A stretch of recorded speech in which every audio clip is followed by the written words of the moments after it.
Bonjour tout le monde, ici Larissa et nous sommes sur la tribu Libre en Soi et on est mardi soir je pense qu'on est le 14 janvier, le 15 janvier, on est le 15 janvier et on est aujourd'hui pour un échange autour de nos talents et je vais ajouter ma collaboratrice, mère Yasmina, que je suis en train d'ajouter. Alors, je dois vous dire qu'on a testé la technologie plusieurs fois aujourd'hui et ça marche. Allô, Yasmina? Salut, comment ça va? Ça va et toi? Oui, j'essaie de me positionner, hein. Il n'y a pas juste la position professionnelle dans la vie, mais aussi le positionnement de la caméra. Puis, j'essaie de voir pour pas être trop en gros plan parce que j'ai l'impression que je suis grosse Non, c'est devant. bon? Ah oui, ok, Ouais, d'accord. on te Bon, voit très mais bien. bref, là, c'est ma main, excusez-moi, vous allez voir ma main. Ouais. Bon, Alors, non, sérieux, on a déjà des invités qui sont présentes avec nous et qui participent à cette entrevue. C'est un événement très spécial pour nous aujourd'hui. Donc, merci d'être présente. C'est une première de Yasmina et moi ensemble derrière la caméra. Hein, devant la caméra. Je ne sais pas si on est derrière ou devant. Et on va dire devant, on va dire devant. devant la caméra. Et on va parler d'un sujet qui nous passionne tellement qu'on en a fait notre mission première. On va parler de connaissance de soi en lien avec notre vie professionnelle, en lien avec la satisfaction professionnelle, en lien aussi avec la satisfaction relationnelle et le reste de notre vie, les autres sphères de notre vie. Vous allez voir. C'était la semaine thématique la semaine dernière sur la tribu Libre en Soi. On a parlé des talents hein, et de comment comment nous initier à l'art de connaître nos talents. Et aujourd'hui, en bonus, on vous offre cet événement pour vous illustrer de façon concrète à travers notre vécu, notre parcours et nos expertises communes, notre expertise commune et nos expertises respectives de Yasmina et moi, comment connaître nos talents peut changer en fait votre vie et de façon spécifique. On va vraiment aller dans le spécifique et le concret. Right? Super. OK. Son est correct pour vous? Est-ce que vous avez une fluidité au niveau de notre parole à nous, donc avec moi ou avec Larissa? Juste nous faire un pouce ou un commentaire juste pour nous dire parce que on n'est pas sur le même réseau, donc je voulais juste être sûr que tout le monde comprenait avec fluidité ce qu'on disait. Et on aime ça, les pouces et les cœurs. On aime aussi les questions et les commentaires. Donc, sentez-vous libre durant notre échange, durant notre présentation qui se veut dans la simplicité de ah oui, j'aime les pouces, génial. Donc, d'écrire vos questions au fur et à mesure, on pourra y répondre soit tout au long, soit à la fin, dépendamment de quelle question arrive. Donc, on va y aller tout de suite. Hein. Ce qu'on va faire, c'est se poser des questions auxquelles on va répondre mutuellement, avec chacune notre vision, notre perspective, notre vécu à chacune. Donc, la première question, c'est qu'on a envie que vous sachiez qui nous sommes. Donc, je vais demander à Yasmina de parler de qui elle est. Parce que j'écrivais aujourd'hui sur les réseaux sociaux que quand on va en entrevue d'embauche, la première question qu'on se fait poser par notre recruteur, c'est parlez-moi de vous. Et je me souviens, hein, quand j'ai cherché un emploi, la fameuse question parlez-moi de vous. Et là, souvent, aussi en tant qu'entrepreneur, quand on s'amène dans une activité de réseautage, on nous dit, ben, présentez-vous, dites-nous qui vous êtes. Et là, le réflexe de la plupart des gens, c'est de parler de ce qu'ils font. Hein? De dire, je suis pharmacien, je suis entrepreneur, je suis maman, c'est ce qu'on fait finalement. Donc, Yasmina, qui es-tu? Donc, je peux commencer par répondre de la façon que les gens vont répondre naturellement. Donc, en fait, je suis passionnée d'employabilité et recrutement parce que j'ai travaillé en ressources humaines depuis très longtemps. Donc, ça fait plus de 15 ans que j'ai une expertise en recrutement, en positionnement professionnel. Et donc, ça, c'est là ce que je sais faire. Mais concrètement, en fait, j'ai décidé de partir ma propre entreprise qui m'amenait vers le travailleur autonome. Et en fait, je l'ai jumelé avec l'expertise que j'ai développée au cours de mes années. Sauf que la question que je devais me poser, c'est comment j'allais le faire et quelles étaient mes forces. Donc, je pourrais aussi parler que je suis une arrangeuse, qui est un drôle de terme, je dirais. Les gens ne sont pas habitués à ce qu'on dise je suis une arrangeuse, mais en fait, moi, j'arrange tout ce qui tourne autour de moi. Que ce soit des projets, que ce soit la vie de quelqu'un, que ce soit une pièce, peu importe, mon mécanisme de pensée, c'est j'arrange les choses. Et je l'arrange dans un concept de maximiser les choses. Donc, j'ai besoin de partir de quelque chose, d'optimiser les ressources pour maximiser. Donc, j'influence les gens, j'influence les objets, j'influence ce qui est autour de moi à devenir une meilleure version. C'est la façon que je connais de travailler. Donc, j'ai décidé en fait d'optimiser tout ça et de le transformer en travail autonome, donc de pouvoir aider les gens parce que je suis quelqu'un d'altruiste, je suis quelqu'un qui a besoin d'aider les gens dans la vie au quotidien. C'est une motivation très, très grande. Donc, etc. Donc, je pourrais vous parler de moi pendant très longtemps. Oui. Mais grosso modo, c'est un peu le portrait de qui je suis pour vous donner des grandes lignes. Exactement. Et oui, je peux vous dire que Yasmina est une grande altruiste, arrangeuse et optimisatrice. Donc, c'est comme un vocabulaire très précis. Hein, si tu arrives dans une entrevue, tu peux dire, ben, vous allez m'embaucher si vous voulez quelqu'un qui est prête à aider les autres, qui est prête à optimiser tout ce qui se passe dans l'entreprise, surtout au niveau des ressources et des ressources humaines. Mais je suis la personne que vous cherchez parce que naturellement, c'est ce que tu fais, Yasmine. Bon, alors, donc, la question m'est retournée, évidemment. Qui suis-je? Moi. En fait, je suis une relationnelle communicatrice. Donc, mon talent, c'est la communication, autant dans dire que dans écouter. Donc, je vais vouloir partager parce que je suis aussi une grande altruiste, empathique en plus. Donc, je vais facilement et naturellement tout le temps ressentir les émotions, les miennes et les émotions des gens qui m'entourent, anticiper leurs besoins et vouloir les aider beaucoup dans la réalisation et l'épanouissement de leur personne. Donc, ce qui m'intéresse, c'est beaucoup l'être humain, aider l'être humain et apprendre parce que j'ai le talent studieuse et le talent réalisatrice. Donc, je vais aimer beaucoup travailler, je vais aimer apprendre. Donc, je vais apprendre beaucoup sur l'humain pour aider l'humain. Et je suis prête à travailler fort avec persévérance et patience. Et quelque chose d'intéressant dans mon profil, c'est ma facilité à être dans le processus et à savourer le processus dans le présent. Donc, j'ai une vision du futur. Par contre, je reviens vite dans le présent pour développer tranquillement et accompagner tranquillement une étape après l'autre la personne ou le projet.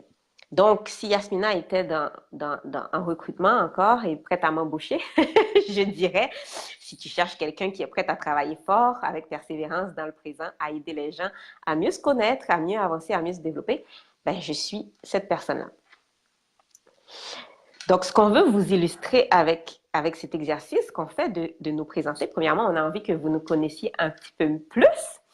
Deuxièmement, on a envie aussi de vous montrer comment la connaissance de soi, l'impact que ça a, c'est de nous amener un vocabulaire précis, unique, concret et qui a de l'impact et qui va vous amener à vous démarquer facilement en parlant de votre zone d'excellence, en parlant de qui vous êtes quand vous êtes dans votre zone d'excellence. As-tu envie d'ajouter quelque chose à ça, Yasmina? Non, c'est assez complet. Je te suis sur justement de pouvoir être dans le lifestyle un peu plus, donc de vous montrer concrètement dans la vie quotidienne professionnelle et vous allez voir aussi que ça a un impact au niveau personnel. Donc, de vous montrer l'impact de la connaissance de soi qui implique la confiance en soi et qui implique surtout la connaissance de notre zone d'excellence. Donc, on peut se lancer dans l'aventure de le lifestyle. C'est ça, super. Alors, la prochaine question, c'est que je vais poser à Yasmina, parce que son parcours me fascine et me passionne aussi. J'aime entendre quand elle raconte. Parce que Yasmina, ça fait une quinzaine d'années qu'elle travaille en recrutement.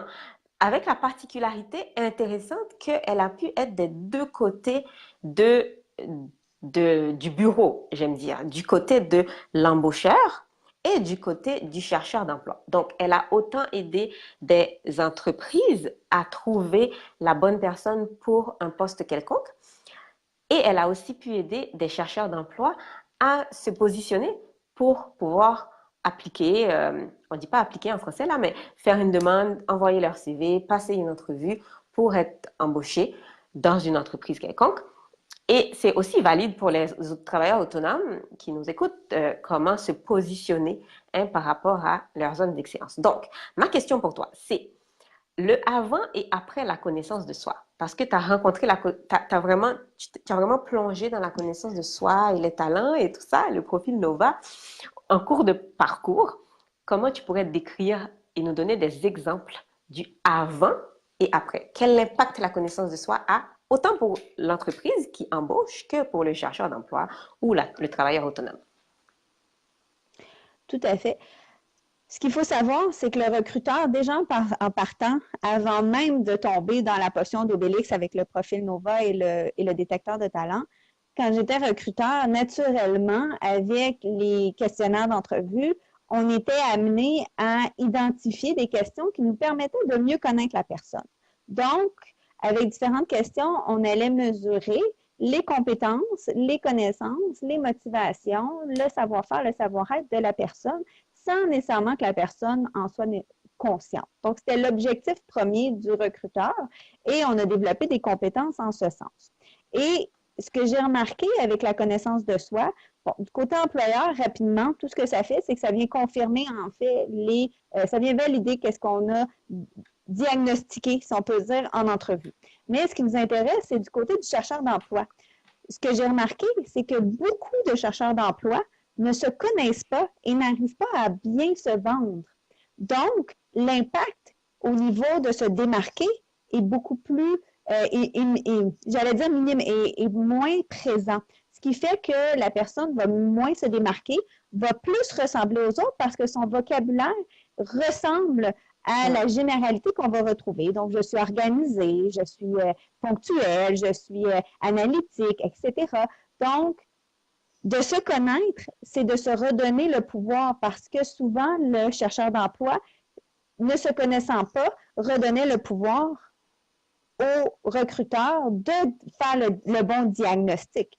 Et le danger, c'est de refléter une partie de qui on n'est pas.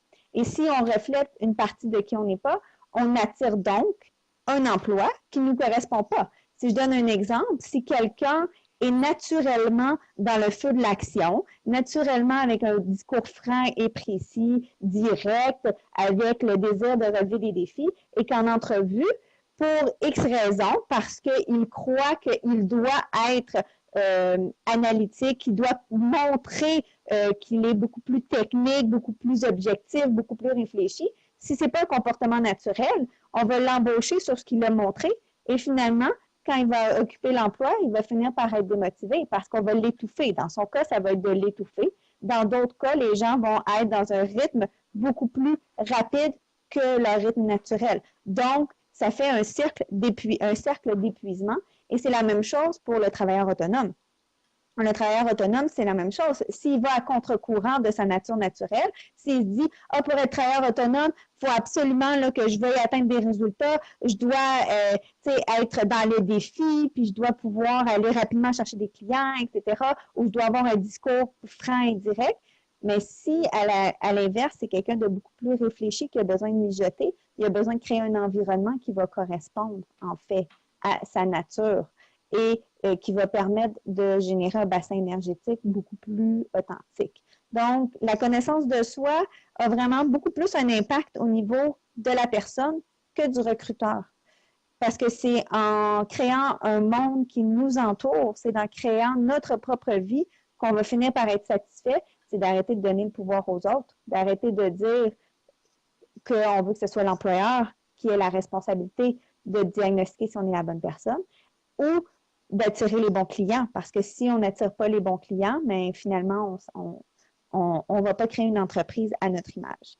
Et il peut avoir aussi d'autres impacts, mais on pourra en parler là, plus tard dans les autres questions. Oui, parce que c'est vraiment important ce que tu dis, Yasmina, de reprendre son pouvoir, parce que trop souvent, quand on va à une entrevue d'emploi ou quand on cherche un emploi, c'est comme si on allait supplier l'embaucheur de, s'il vous plaît, nous daigner nous accepter, nous donner cet emploi. Alors que on oublie que nous aussi, on passe l'employeur en entrevue et on a des critères aussi parce qu'on veut que ce soit un emploi qui nous corresponde. Parce que quand c'est un emploi qui ne nous correspond pas, c'est là que la motivation baisse, que la fatigue arrive, que les questionnements arrivent et que le manque de confiance en soi arrive parce qu'on se dit, je suis vraiment nulle, je suis vraiment pas bonne, j'arrive pas à m'organiser, j'arrive pas à faire la job comme il faut, je suis stressée.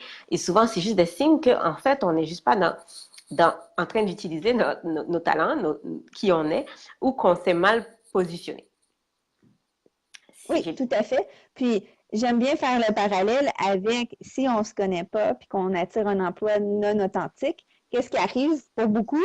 C'est on mange notre sac de chips le soir devant la télé et on mange nos émotions parce qu'on n'est pas satisfait de ce qui s'est passé durant la journée. Puis, on met souvent la faute sur les autres alors qu'en fait, bon, une partie de la responsabilité peut revenir aux autres, on s'entend, mais on a une part de responsabilité dans tout ça.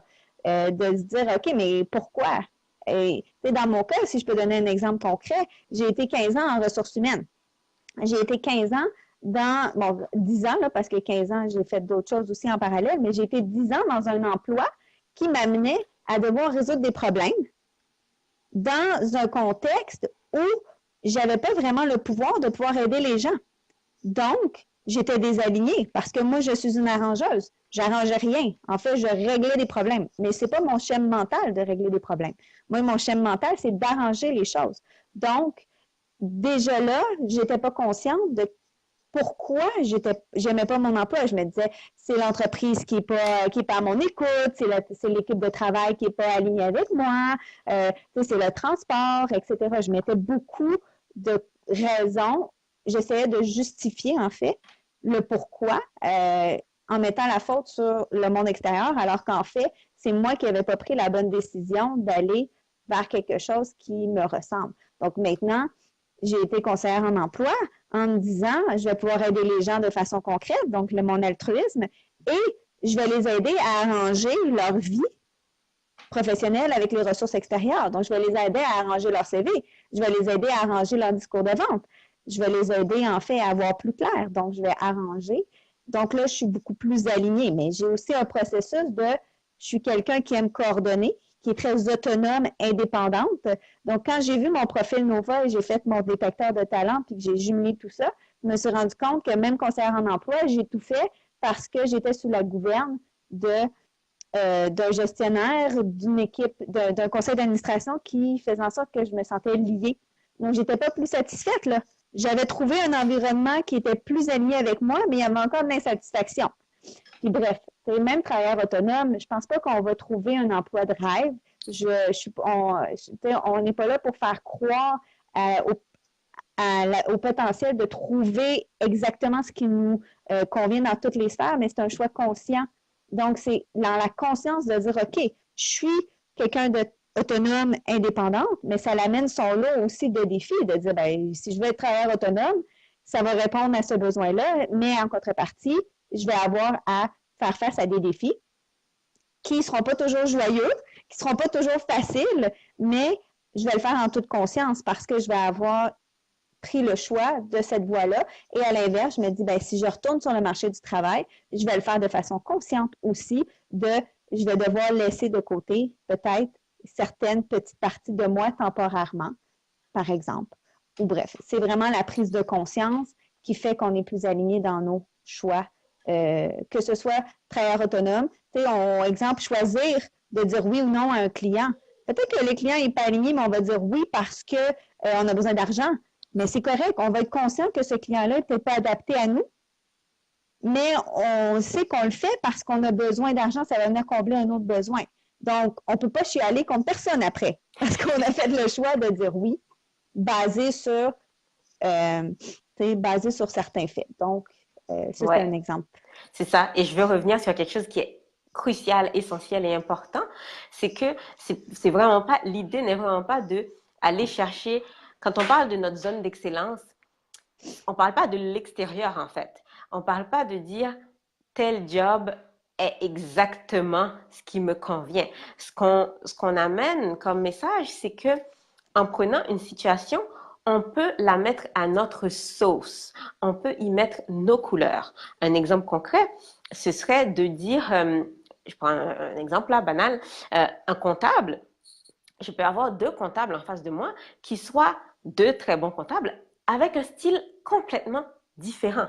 Un comptable va peut-être être beaucoup plus dans établir une relation profonde avec chacun de ses clients, s'assurer de se souvenir de ses noms, des noms de chaque client, s'assurer de sourire, s'assurer de rappeler, il va même envoyer des cartes d'anniversaire parce que c'est un relationnel profond, hein, comme comptable. Et c'est OK. Ça peut être aussi un comptable qui a la partie, qui aime enseigner ou partager ses connaissances, donc qui va vouloir expliquer au client pour que le client comprenne bien la démarche ou former d'autres comptables.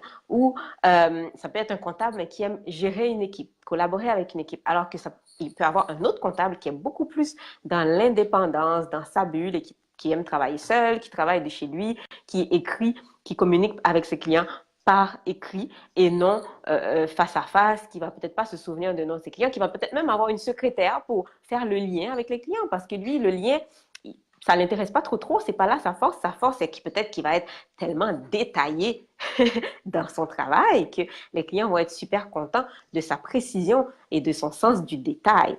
Donc, pour vous montrer que capitaliser sur ses forces et sur ses talents et être dans sa zone d'excellence, on peut le faire dans différentes sphères de notre vie et on peut le faire de façon différente dans différents domaines. Okay? L'exemple que j'aime aussi donner, l'exemple de moi, je dis, je pourrais être médecin, je pourrais être éducatrice, je pourrais être enseignante, je pourrais être coach, je pourrais être plein d'affaires en fait, médiatrice. Hein? Mais je serai le type d'enseignante ou le type de médiatrice que je serai sera à ma couleur et sera différente de, mettons, une Yasmina qui devient enseignante. Et ça, c'est hyper Oui. important. Donc, voilà. C'est intéressant ce que tu dis parce que c'est vrai qu'on peut transposer nos talents dans différents secteurs. Ce que je veux faire comme apporter un peu comme précision, c'est que le profil Nova et le détecteur de talent, quand on les croise, on arrive aussi en fait à un niveau de précision qui nous permet de pouvoir aussi mettre des points de lumière sur est-ce qu'on est réellement aligné? Parce que si je prends l'exemple d'un étudiant qui va se poser la question, est-ce que je devrais aller en médecine, admettons, ou en ostéopathie? OK? Parce que le concept de la médecine est quand même dans les deux cas présente, sauf qu'il y a quand même une différence au niveau de la pratique par la suite. Puis le profil Nova arrive à nous faire des nuances qui nous amènent à dire, bien, tes motivations, est-ce qu'elles vont être vraiment nourries plus dans un que dans l'autre? Parce que l'ostéopathe va être beaucoup plus dans la motivation esthétique, si je peux l'exprimer comme ça, qui est dans le développement, le bien-être de la personne, qui va vraiment être plus dans le ressenti, hein, parce que c'est les énergies avec la main, les mains, etc.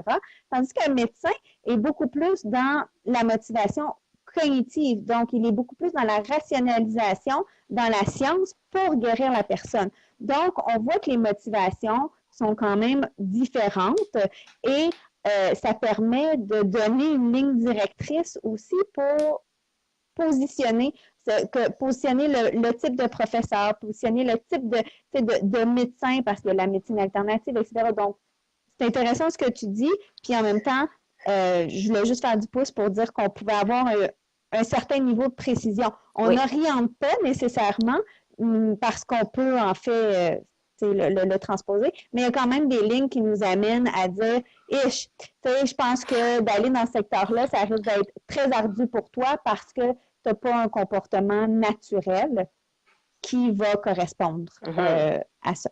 Et ce qui est intéressant, c'est que, étant donné que le but, c'est de reprendre son pouvoir, hein, avec ces outils-là, et d'amener plus de conscience, une connaissance consciente de soi, c'est que soi-même, moi, quand j'ai vu le jumelage entre mon détecteur de talent et mon profil Nova.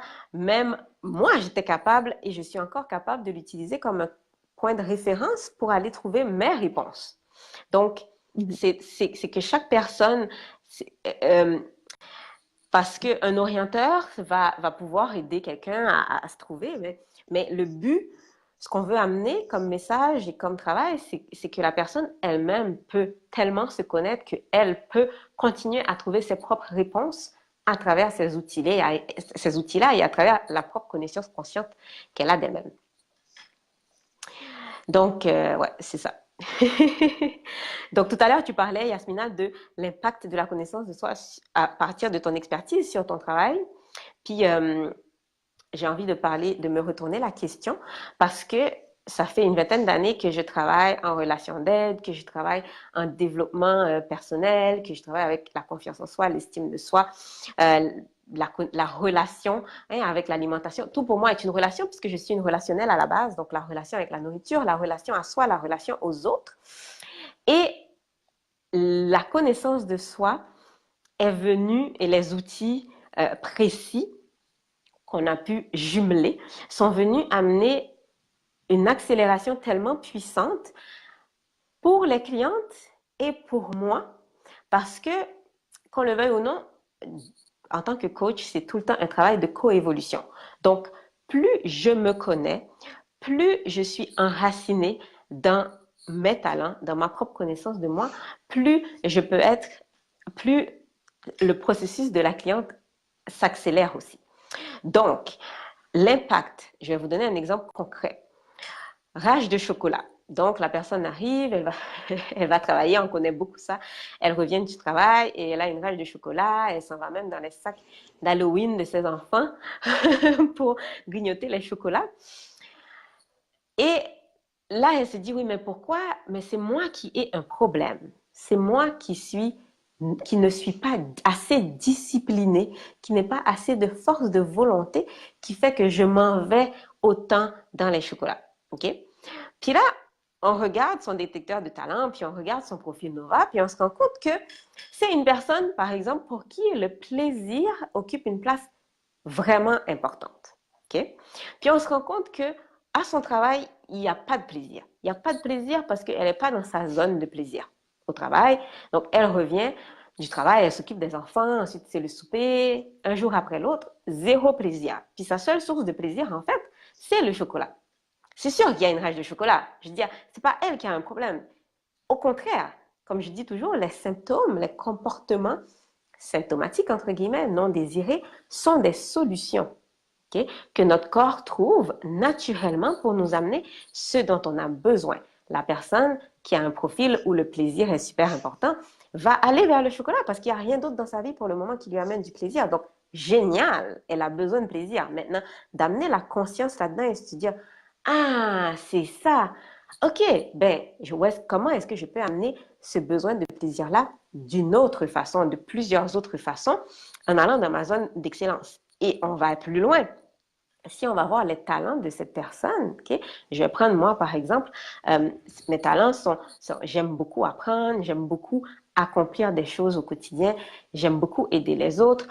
Si je passe plusieurs jours ou plusieurs semaines sans apprendre, sans accomplir des choses, sans aider les gens, sans ressentir les émotions des autres, je meurs à petit feu. Donc, de dire « Ah, je vais pas bien, je suis déprimée, oh, quelle blues, la vie est plate ». Puis, sans connaissance de soi, on va aller chercher dans plein de directions. Mais en voyant mes talents, on peut se dire « Ok, est-ce que tu es en train d'apprendre? Est-ce que tu es en train d'accomplir des choses? Est-ce que tu es en train de ressentir des émotions? Est-ce que tu es en train d'aider les autres? » Ah non, c'est pas présent. Donc, c'est sûr que tu t'ennuies. C'est sûr que tu déprimes parce que tu n'es pas en train de satisfaire tes besoins, les besoins en lien avec tes talents. Ça veut dire de faire ce que tu es prédisposé à faire dans la vie. Ça a du sens, ce que j'explique, parce que des fois, je dis des choses. Oui, oui. Ben moi, je confirme que ça fait du sens. Les gens qui nous écoutent en ce moment peuvent aussi réagir pour voir est-ce que ça fait du sens avec vous, ce dont on parle en ce moment. Parce que souvent, on pense que on se connaît, puis souvent, on a une certaine connaissance consciente. Je pense que, je veux dire, la majorité des gens que je croise, incluant moi, je vais me dire, oui, je me connais. Je veux dire, il y a 10 ans, je vous aurais dit, je me connais, comme je peux vous dire que je me connais en ce moment. Sauf qu'il y a toujours une partie d'une lumière intérieure qui est dans l'inconscience et qu'on allume. Donc, c'est comme d'allumer des lumières dans notre cerveau. Puis je pense que tout au long de notre vie, on a des lumières qui doivent s'allumer. On n'est pas des grands sages, on n'est pas des... on est en évolution. On est toujours en évolution, puis je pense qu'on va toujours découvrir. C'est juste qu'on s'est donné les outils pour aller vraiment connecter à soi de façon autant objective avec les outils qu'on utilise que de plonger dans nos ressentis et dans nos intuitions. Et c'est les deux qui nous amènent dans un jumelage incroyable parce que l'arrangeuse en moi, quand je m'en rends compte, c'est vrai que naturellement, je le faisais tout le temps, puis j'ai l'impression que les gens le font naturellement aussi, parce que c'est tellement naturel pour moi que je me dis, mais voyons, comment ça tu l'as pas vu, ou comment ça tu y penses pas, ou, tu sais, je comprends pas, c'est évident, mais c'était en fait un comportement que j'avais, mais j'en étais pas nécessairement consciente. Donc là, je suis consciente de mes forces, puis je suis consciente que l'autre ne l'a pas.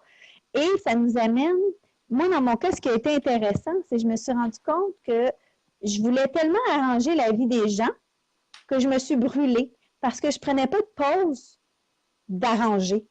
Donc là, quand j'étais en processus, d'exemple, arranger dans la vie personnelle, donc j'arrangeais l'activité de ma fille, j'arrangeais le voyage à venir, j'arrangeais en faisant le ménage, bref, Alouette, ben quand je prenais une pause de mon arrangeuse personnelle, je tombais dans arranger au niveau professionnel parce que c'est un mécanisme naturel. Donc là, je me disais, là, commençais à penser à comment je pouvais arranger le CV de mon client, comment je pouvais arranger le projet, peu importe. Donc, je n'étais jamais en pause. Et à un moment donné, mon vase a juste débordé. C'est comme quelqu'un qui est dans l'empathie. S'il est toujours connecté avec les gens, c'est ça. Si il est toujours connecté avec les gens, je vais prendre un exemple. J'allais au cours de yoga, OK? Pour relaxer, là. On s'entend. Pour relaxer. Et quand j'arrivais au cours de yoga, le premier réflexe que j'avais, c'était d'arranger comment le professeur pourrait optimiser son cours ou comment la pièce pourrait être optimisée. C'est un mécanisme naturel. Dès que je rentrais, c'était comme ça. Mais après, là, maintenant, je le sais, je me dis non, ce n'est pas ma mission et ce n'est pas mon rôle que d'optimiser et organiser le cours de yoga que je vais suivre. Je suis là pour me déconnecter. Donc, j'ai pris conscience que maintenant, je tire la plug. C'est tout simplement. Puis, je me dis, ça ne m'appartient pas parce que là, j'étais rendue que je voulais tellement aider les gens, je suis tellement altruiste que je voulais tellement aider tout le monde à organiser que je ne relaxais pas. Ou du moins, je relaxais 15 minutes sur le 1 heure, ce qui était déjà un exploit. Donc, donc, je trouve ça fascinant parce que nos talents peuvent devenir aussi des ombres quand on est dans l'excès. Je ne dis pas que c'est tout le monde qui est comme ça. Ça dépend, en fait, de notre mécanisme. Donc, mais je pense qu'il faut, c'est en étant consciente que ça de ça que, oui, puis ça. Pour moi, ce débordement-là a eu un impact sur ma vie personnelle. Je ne rentrerai pas dans les détails, mais ça a créé du stress, qui a créé la maladie, qui a créé beaucoup d'autres choses. Donc, maintenant que je sais la source, ben en fait, je peux arrêter le hamster de rouler. Puis quand je m'ennuie, ben là, je le sais que j'ai besoin d'arranger. Donc, ce que je fais des casse-têtes. Donc, je suis en mode pause mentale parce que, ben, pause mentale, non. C'est sûr que quand on fait un casse-tête, on n'est pas en pause mentale, mais ce que je veux dire, c'est que je suis en pause d'arranger la vie des autres. Je m'occupe de moi, en fait. C'est ça. Donc, tout en utilisant ton arrangeuse. C'est ça. Donc, je me fais plaisir en arrangeant quelque chose en faisant quelque chose pour moi. C'est ça. C'était une petite parenthèse. J'adore ton exemple. Puis tu parlais de l'empathique. Mon talent numéro 1, c'est l'empathie. En fait, Je suis avant tout dans la vie une empathique. Peu importe avec qui je suis, peu importe dans la situation, quelle situation je suis, mon réflexe premier, c'est d'être dans l'empathie. Donc, de ressentir les émotions et d'anticiper les besoins des autres. Et effectivement, moi aussi, il fut un temps jadis, il y a plusieurs années, où je me suis brûlée, vraiment, parce que j'étais constamment dans l'empathie altruiste. Donc, je ressentais constamment les émotions et je me faisais comme responsable de me dire, je vais soulager la douleur de tout le monde parce que je ressens la douleur des autres. Donc, très rapidement. Et donc, ça fait mal, donc je veux l'apaiser. Donc, passer ma vie et mes journées à essayer d'apaiser la douleur de tout le monde, c'est brûlant. Mais, et maintenant que je le sais, je suis tellement contente d'être une empathique, je le savoure, mais différemment, dans la conscience et dans le choix. Et je suis capable de dire, par exemple, aux gens, des choses comme, tu sais, ça, parce que ça amène tellement de confiance en soi, cette connaissance consciente-là, parce que je peux dire, par exemple, à ma collaboratrice, écoute là, tu peux compter sur moi, sur ma persévérance. Moi, je ne lâche pas là. Si j'ai un projet en main, mon talent numéro 2, qui est la réalisatrice, qui aime aller au bout de ces projets, que jumelé dans mon profil Nova, ma couleur verte élevée, qui est dans la persévérance, et à mes talents adaptabilité, inclusivité, optimisme, qui sont beaucoup dans le présent et dans le développement. Je peux dire à n'importe qui autour de moi avec qui je fais un projet, je ne vais pas te lâcher. Tu peux compter sur ma persévérance, sur ma patience, sur ma capacité à aller au bout du projet parce que je sais, et souvent je le dis, je dis, c'est noir sur blanc dans mon profil, là, c'est ça mon profil. Et je l'ai expérimenté. Et je peux aussi savoir toutes les choses dans lesquelles on ne peut pas compter sur moi. On, donc, ça aussi, c'est libérateur de savoir, par exemple, ne comptez pas sur moi pour avoir un sens analytique très poussé. Ce n'est pas moi. Comptez sur moi pour faire des synthèses parce que j'adore ça et je suis bonne à synthétiser, par exemple. Ou ne comptez pas sur moi pour avoir un sens du détail visuel très élevé. Ce n'est pas moi. Mais vous pouvez compter sur moi pour vous amener beaucoup d'optimisme dans votre vie parce que ça me vient naturellement. Peu importe ce que je fais même pas exprès. C'est ça. Oui, tout à fait. Non, c'est intéressant hein, parce que justement, ça nous permet de savoir c'est quoi nos forces. Puis, parce qu'on mise beaucoup en ce moment dans la société, on mise beaucoup sur améliorer nos faiblesses. Alors que quand on mise sur nos forces, ça devient beaucoup plus facile d'accomplir et d'atteindre des résultats et des objectifs. Ça ne veut pas dire qu'on ne sera pas confronté à nos faiblesses, dans le sens que nos zones d'ombre, si on peut dire, parce que faiblesse étant pas nécessairement le bon mot, mais nos zones d'ombre. Parce que comme tu le dis, tu n'as peut-être pas le sens analytique. Ça ne veut pas dire que tu ne seras pas confronté dans la vie professionnelle à devoir user un peu d'analyse éventuellement.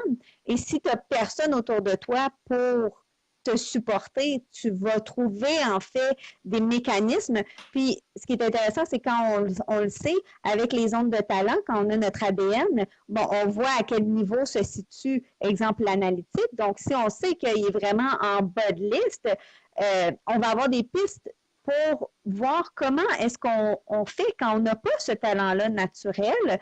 Donc, on a des pistes d'action. Parce que si on n'a pas le talent analytique, on peut en fait trouver une façon de compenser. Par exemple, moi, je n'ai pas le talent de résoudre des problèmes.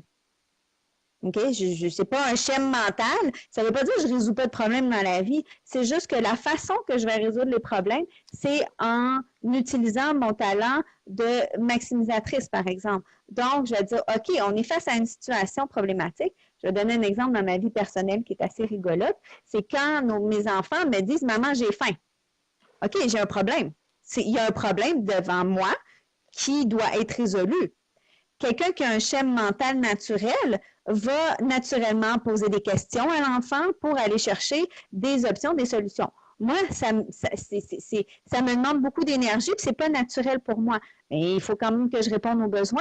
Donc, ce que je vais inviter la personne à faire, mon enfant, c'est de lui dire, j'ai besoin de tes idées, j'ai besoin de tes sensations, j'ai besoin de ce que tu veux, de ce que tu ressens pour que je puisse enfin répondre. Donc, s'il me dit, admettons, je veux du chocolat, je veux du gâteau, tu sais, même si la réponse, elle n'est pas optimale, ça va me donner des pistes de réflexion, de me dire, OK, il veut du sucré. Ouais, il veut plus du salé. Ah, il veut plus du gras. Donc, il a besoin de se faire plaisir. Ou à l'inverse, il va dire, ah, je veux des carottes. Tu sais, ça ne sera pas le même réflexe. Mais tu sais, s'il me dit, j'ai besoin de carottes, mais j'en ai pas, je vais trouver quelque chose d'autre parce que l'organisatrice, en soi, a besoin de partir de quelque chose, puis moi, je veux le maximiser, donc je vais trouver quelque chose qui est beaucoup plus adapté à la personne qui est devant moi. Donc, c'est mon schéma naturel. Donc, je vais arrêter de me battre, puis là, j'essaie de faire comprendre à mes enfants que je fonctionne comme ça. Fait que je dis, donne-moi des idées, s'il te plaît. Donc, c'est un peu le même fonctionnement dans la vie professionnelle aussi. C'est si j'ai pas d'idée sur quoi partir, c'est difficile. C'est difficile. Donc, ça nous amène à pouvoir, en fait, aussi comme entrepreneur, ou même ceux qui travaillent dans un bureau, à voir comment est-ce qu'on travaille avec les autres. Ça a une influence sur nos relations. On va arrêter de dire que le problème, c'est les autres. Puis, on va être capable de mettre nos propres limites aussi parce que si je suis une arrangeuse, oui, ça va me faire plaisir d'aider les autres à arranger, mais en même temps, il faut savoir mettre nos limites parce que c'est important. Donc, ça nous permet d'avoir des relations beaucoup plus saines, autant dans nos talents que les couleurs de nos vents, hein, parce que les couleurs de nos vents nous disent comment, en fait, on se comporte. Étant nous deux dans une relationnelle qui prend le temps d'écouter, qui est dans le plaisir, si on a quelqu'un qui arrive à côté de nous, qui a un discours franc, direct, à la limite des fois arrogant, ça peut être perçu comme arrogant pour nous, qui ne pense qu'au résultat, ça va nous bousculer, ça va nous déstabiliser. On n'aimera pas ça. Donc, on ne va pas aller chercher la compagnie quotidienne de ces gens-là. Ils vont nous aider. Ils vont être des bons compagnons pour atteindre des résultats. Sauf que s'ils deviennent un collègue de travail à chaque jour de façon quotidienne, ça risque de nous étouffer, c'est pas le bon mot étouffer, mais ça risque de nous brimer, essouffler parce que c'est pas en cohérence avec un comportement. Et encore plus, si nous, on est des altruistes, qu'on pense aux besoins de l'autre, puis que si l'autre qui est à côté de moi a un discours franc, direct, arrogant, et lui, sa première motivation, c'est d'atteindre des résultats pour obtenir des résultats plus économiques, d'efficacité, on va être à contre-courant. On va dire, wow, là, tu penses juste à l'argent, toi, puis moi, je pense à l'humain. Donc, en étant conscience de ça, on n'est plus dans le blâme de l'autre, on est dans la compréhension de lui, c'est son naturel. Donc, il peut être un excellent point fort dans le travail d'équipe. C'est juste que si, tu sais, comme partenariat, admettons, comme entrepreneur, je n'irai pas chercher ce genre de personne-là avec qui travailler à chaque jour parce que ça risque d'être brûlant.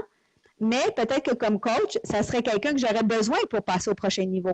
Peut-être que oui, j'en ai besoin pour me donner le coup de pied dans le derrière, excusez-moi l'expression, mais tu sais, parce qu'il y a des profils de personnes qui vont être plus dans la réflexion, comme moi j'assume que je suis beaucoup plus dans la réflexion, dans mijoter, réfléchir, prendre mon temps, aller voir les détails, mais ce que ça a comme contre-effet, c'est que je passe difficilement à l'action. Je vais passer à l'action, mais avec beaucoup plus de lenteur. Donc, des fois, j'ai besoin du coup de pied pour dire ben, arrête de réfléchir, là, puis arrête de t'axer sur les détails, puis passe à l'action, Yasmina, puis ose. Donc, des fois, ces personnes-là sont très utiles. C'est ça. Mais c'est ça. Et je vais revenir sur l'impact sur les relations parce que un des grands impacts, c'est que souvent, c'est tellement naturel, notre façon de penser, notre schéma mental, qu'on pense que tout le monde pense comme nous et que tout le monde vit la vie comme nous et que tout le monde a les mêmes lunettes que nous. Donc, moi, en tant qu'empathique, la première fois où j'ai réalisé que les autres ne faisaient pas autant attention que moi aux émotions des autres, aux miennes. C'est la première fois que j'étais confrontée au fait que quelqu'un n'était pas du tout en train de faire attention à comment je me sentais. Pas intentionnellement, parce que la personne ne ressent juste pas comment je me sens. Ça m'a fait un choc, un vrai choc. Je me suis dit, wow, OK, tout le monde n'est pas comme moi. Et les conflits, les chicanes, autant au travail qu'à la maison, dans n'importe quel type de relation avec nos enfants en tant que maman, souvent les conflits arrivent premièrement parce qu'on est différent, mais pas juste parce qu'on est différent, c'est parce qu'on ne se rend pas compte qu'on est différent et on ne sait pas où, à quel niveau se situent nos différences. Je vais prendre un exemple. Mon aîné est aussi relationnel que moi, sinon plus. Autant dans le plaisir que moi, autant dans la spontanéité que moi. Okay? En le sachant, je sais qu'avec elle, je peux dire, on va à la piscine, puis mettons 10 minutes avant qu'on décide l'heure d'aller à la piscine, je dis, OK, il y a un petit pépin, il y a quelque chose d'autre, une autre activité. On est invité à aller au musée, mais avec des amis qu'on n'a pas vus depuis longtemps. Qu'est-ce que tu penses? On va au musée à la place, puis elle va dire, oui, pas de problème. Avec ma deuxième, si je fais ça, c'est fatal parce que son profil est beaucoup moins dans la spontanéité que le mien ou que le profil de mon aîné. Donc, je peux pas dire 10 minutes avant l'heure d'aller à la piscine, on va au musée de préférence. Non, parce que pour elle, c'est un profil qui a besoin de planifier à l'avance, qui a besoin de prendre le temps de s'ajuster à chaque décision avant de pouvoir passer à l'action. Est-ce qu'elle est OK ou moi je suis OK? On est toutes OK, on est juste différentes. De le savoir, ça évite des conflits et ça permet de dénouer des conflits. Parce que, mettons, dans le duoprenariat, ce qu'on appelle le duoprenariat, c'est la collaboration entre deux entrepreneurs, donc Yasmina et moi, par exemple, de nous ajuster une à l'autre aussi. C'est un défi que je trouve plaisant et fascinant parce qu'on le fait dans la conscience et dans la connaissance de nous et de dire, OK, Yasmina, son réflexe va être beaucoup dans la réflexion, mon réflexe va être beaucoup dans ressentir les émotions, puis s'assurer que tout se passe bien en le ressentant et en allant cocher des choses sur la liste. Moi, j'aime ça cocher des choses sur une liste pour savoir que j'ai accompli quelque chose. De le savoir, ça évite de dire, mais que Yasmina dise, mais pourquoi elle ne réfléchit pas autant que moi? Pourquoi elle ne continue pas à réfléchir? Pourquoi elle veut cocher des choses? Pourquoi elle veut savoir comment je me sens? C'est bien donc, qu'est-ce qui arrive? Mais le fait de le savoir, elle peut dire, OK, on va capitaliser et sur mes forces et sur les forces de Larissa pour qu'on puisse se complémenter et aussi pour qu'on puisse, de façon consciente, faire attention aux ombres qu'amènent nos talents même. Donc, ça a un impact tellement puissant dans nos relations interpersonnelles d'amener cette conscience-là de nos talents, de notre profil Nova, de nos couleurs, de nos motivations, savoir pourquoi on fait les choses, voilà, qu'on vous invite super fortement à le intéressant. faire. Oui, non, définitivement. Donc, vous voyez l'impact que ça a autant au niveau professionnel que personnel. Puis, tu sais, dans ma vie, en fait, j'ai pas fait de coaching au niveau personnel. J'ai vraiment fait beaucoup d'introspection parce que c'est pas une recette magique. OK? C'est pas on lit un rapport puis on sait tout. En fait, le rapport, c'est la ligne directrice. Quand on a les profils Nova et le détecteur de talent, c'est la ligne directrice qui permet, en fait, de revenir à chaque fois à ce mode d'emploi-là pour permettre de faire le travail d'introspection. Ça fait depuis plusieurs mois que je réfléchis, que j'intègre mes talents. Puis Larissa, ça a été la même chose aussi. Ça a pris un certain temps avant de l'intégrer. Puis on l'intègre encore parce qu'on est dans une évolution de l'adapter en fait au mode de vie qu'on se crée. Parce que le mode d'emploi va varier selon si j'occupe un emploi de travailleur autonome ou si je m'en vais occuper un poste de recrutement à la Sun Life, par exemple. OK? Donc, ce travail d'introspection qui est parti à la source de mon besoin de me positionner professionnellement. Et au même titre que pour Larissa, qui avait un besoin, elle, comme entrepreneur, de faire vivre son entreprise puis de la faire passer au prochain niveau, puis de se dire, mais comment je peux passer au prochain niveau? Donc, on avait chacun un besoin différent, mais aligné avec le professionnel. Et quand on est tombé avec le jumelage du profil Nova et du détecteur de talent, on a remarqué à quel point ça avait un impact aussi sur la vie personnelle de la personne, mais sans nécessairement le travailler parce que la prise de conscience vient du fait que plus on va acquérir notre zone d'excellence au niveau du travail, plus on va pouvoir faire les corrélations dans notre vie personnelle parce que et vice-versa. Une amie est la même chose que oui, un ami, c'est la même chose qu'un collègue. T'sais? Donc, c'est au même titre. Puis, donc, on peut facilement, peut-être pas aussi facilement, je veux dire, ça prend un certain temps, mais on peut penser que, justement, le profil Nova va nous renseigner sur notre style de communication. Comment je communique avec les gens. Donc, comment je communique avec mon patron. Mais vous allez avoir le même style de communication avec votre conjoint. Puis plus vous allez connaître votre conjoint ou plus vous allez connaître votre patron, plus vous allez pouvoir vous adapter, puis vous allez espérer que l'autre va s'adapter. Bon, là, il y a un facteur de savoir comment l'autre s'adapte, en fait, pour qu'on puisse se rejoindre. Mais ça, au moins, quand on fait l'effort de commencer par soi, on a déjà un bout de chemin de fait. Donc, je voulais juste faire un petit pouce là-dessus.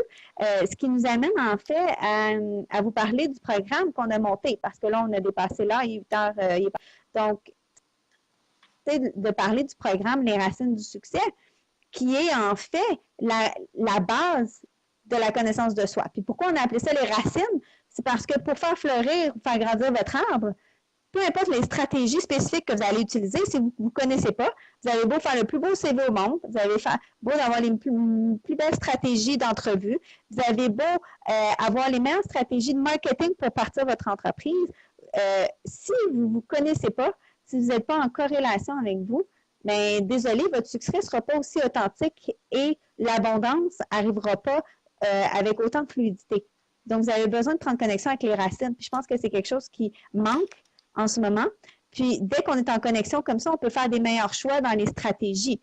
Donc, en ce moment, on enseigne vraiment la connexion à soi pour ensuite voir quelles sont vos stratégies spécifiques que vous avez besoin. Donc, les racines du succès, c'est un programme qui vous permet en fait d'avoir un rapport, un résumé de vos talents, donc complet, et un coaching de 1 heure et demie avec Larissa, qui est justement la spécialiste de la connexion. Donc moi, je suis spécialisée dans faire les liens et les corrélations des idées et des concepts à l'aide des rapports que je transpose par écrit et que par la suite, Larissa, elle, de par son talent de relationnel, d'empathique, est capable de vous faire assimiler le rapport. Parce que j'ai beau vous écrire le plus beau rapport du monde, moi, mon potentiel, c'est que je vois le futur, le potentiel ultime de la personne. Mais vous n'êtes peut-être pas rendu à ce niveau de conscience-là. Donc, Larissa vous accompagne dans la prise de connaissance parce que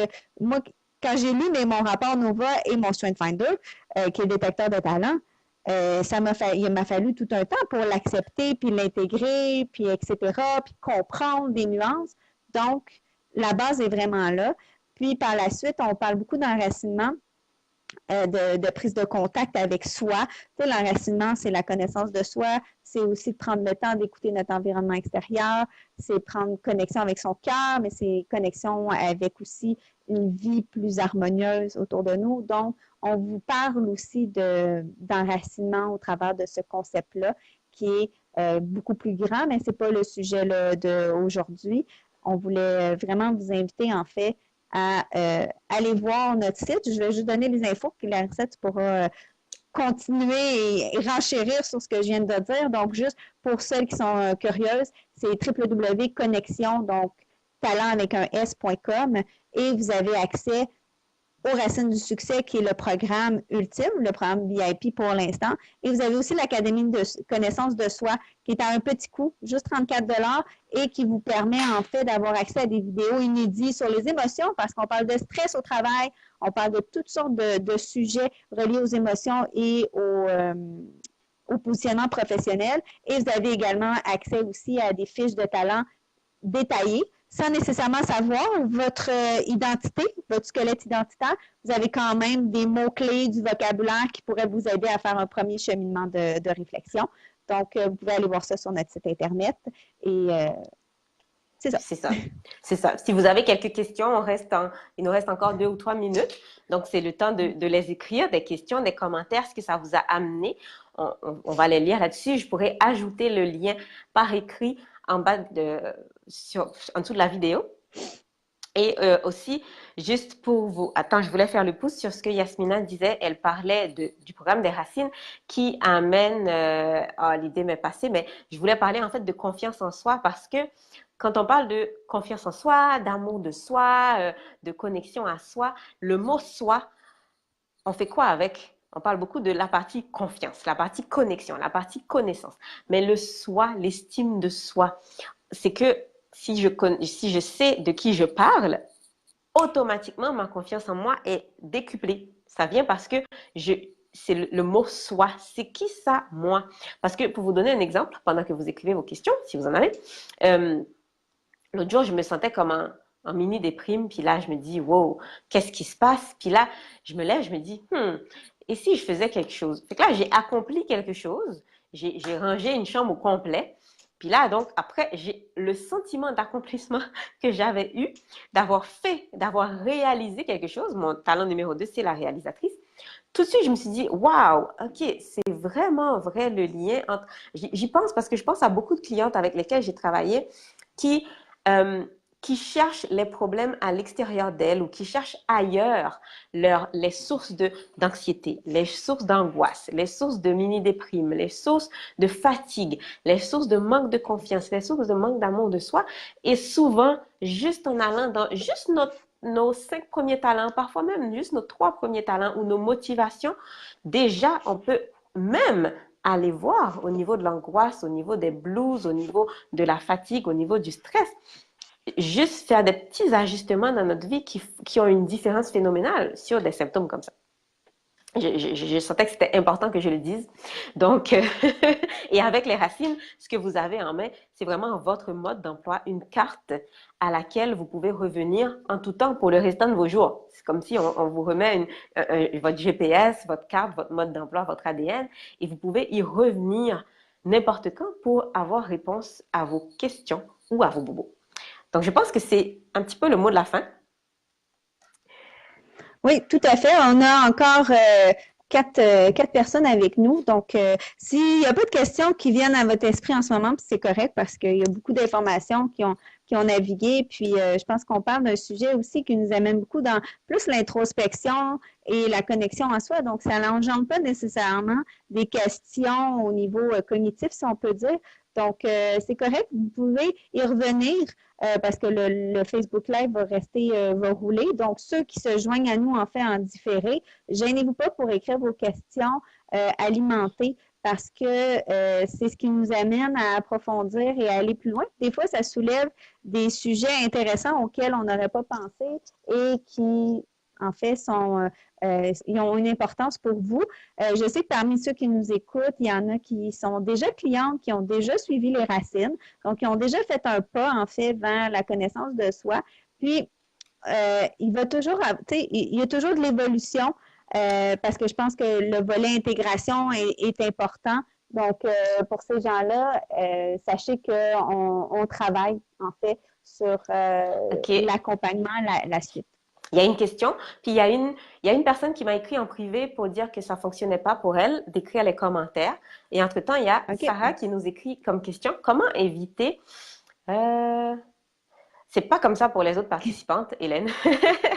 Mais Sarah qui pose comme question, comment éviter d'être surmenée en voulant toujours aider les autres? Waouh, c'est une super bonne question. En plus que tu poses la question à 2 altruistes qui peuvent être facilement surmenés à vouloir aider les autres. Je pense que je vais commencer, puis tu pourras y ajouter, Yasmina. Je pense que la première chose, comme on disait tantôt, c'est d'amener la conscience. Si je suis consciente de pourquoi j'ai ce réflexe de tout le temps aider les autres, c'est déjà une étape cruciale. Par exemple, je sais que je veux aider les autres parce que j'ai une motivation altruiste élevée. Donc, c'est constructif. Ça m'amène beaucoup de satisfaction personnelle d'aider les autres parce que dans mon ADN, je suis née pour aider les autres parce que j'ai une motivation altruiste et empathique en plus. OK?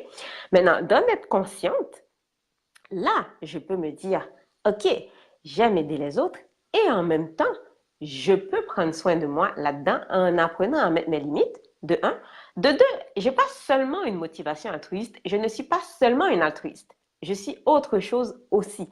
Donc, mettre mon énergie, parce que souvent, parce qu'on ne se connaît pas, OK, on peut aller à l'extrême dans une direction. Donc, par exemple, dans notre direction altruiste. OK?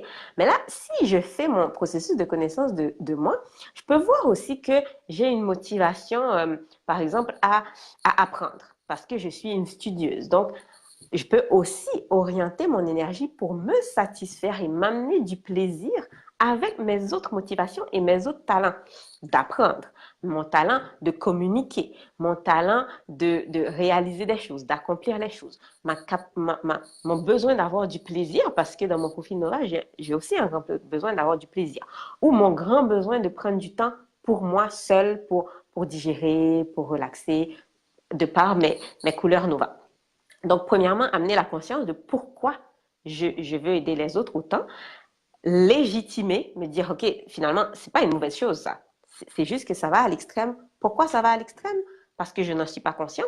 Deuxièmement, parce que je ne suis pas consciente de tout le reste de la personne que je suis et de tout le reste de mes besoins, de tout le reste des choses qui vont m'amener de la satisfaction. Est-ce que tu avais envie d'ajouter quelque chose à ça, Yasmina? Non, mais c'est très intéressant ce que tu as dit parce qu'on n'enlèvera pas l'altruiste en nous. C'est juste de canaliser, en fait, d'orienter notre énergie à différentes sphères, puis d'être en connexion. Parce que s'il y a surmenage, c'est probablement parce que il y a de l'éparpillement.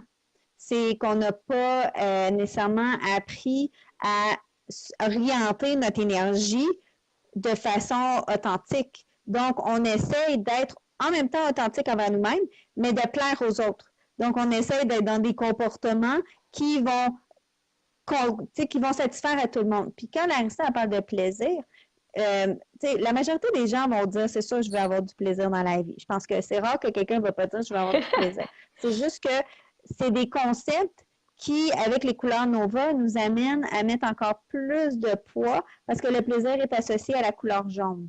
Donc, la couleur de le plaisir relationnel, le plaisir, le plaisir de la simplicité, de la spontanéité. Ça ne veut pas dire que quelqu'un qui est, exemple, dans une couleur jaune bas, va pas avoir de plaisir. C'est juste que son plaisir va être ailleurs.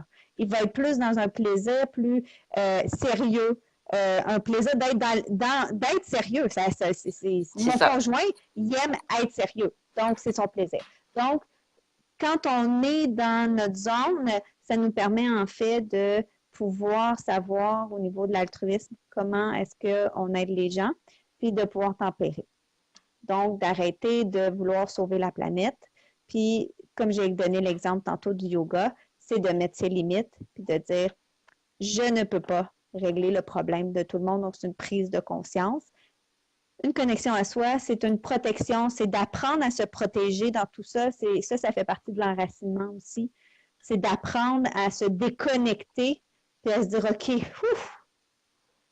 moi.